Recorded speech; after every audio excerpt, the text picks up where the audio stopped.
Près de 2 semaines après la disparition du petit Émile, le mystère reste entier. Malgré les fouilles, les recherches et les suppositions, personne ne sait ce qui est arrivé au petit garçon de 2 ans et demi. Pourtant, les interrogatoires ont été nombreux et ont permis d'avoir des détails sur les dernières minutes avant sa disparition.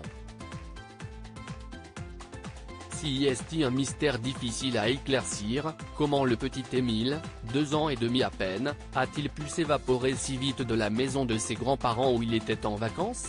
Pour le moment, les enquêteurs cherchent ce qui a pu se passer. Et le jeune garçon, lui, reste introuvable. Cependant, les différents interrogatoires qui ont eu lieu commencent à dessiner une chronologie intéressante.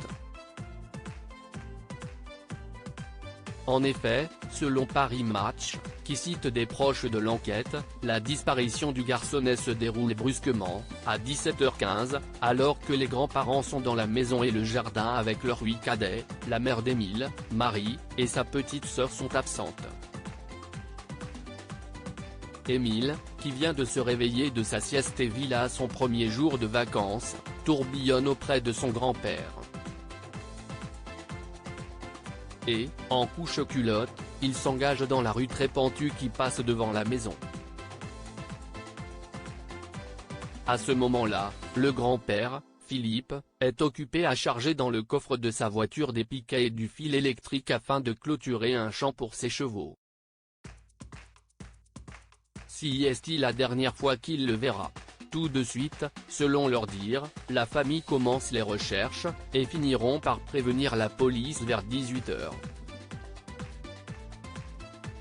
2 témoins clés entre-temps, 2 témoins disent avoir aperçu le petit garçon sur la route, un adolescent et un sexagénaire, qui ne veulent aujourd'hui de ne pas avoir réagi.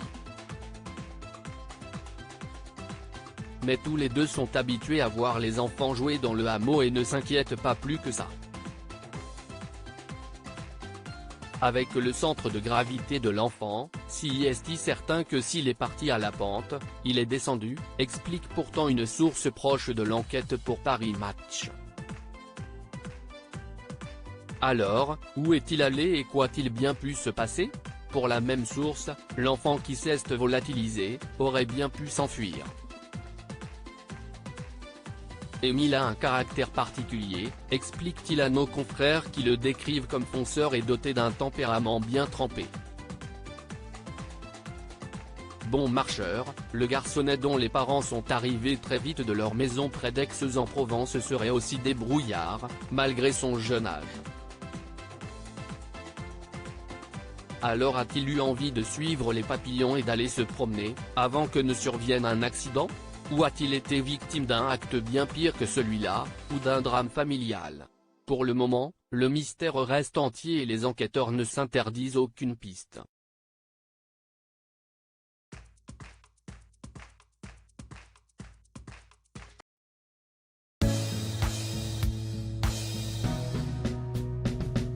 But there's all times through the rough times